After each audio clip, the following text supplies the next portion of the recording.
ఫలమగు యేసువు ఆశీర్వదింపబడిన వారు అగునే.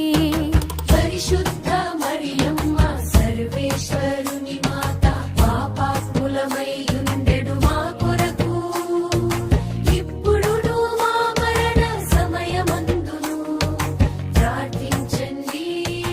ఆమేన్. దేవవర ప్రసాదము చేత నిండిన మరియమ్మ వందనం. ఏలిన వారు నీతో ఉన్నారు, స్త్రీలలో ఆశీర్వదింపబడిన వారు మీరు. నీ గర్భ ఫలమగు యేసువు ఆశీర్వదింప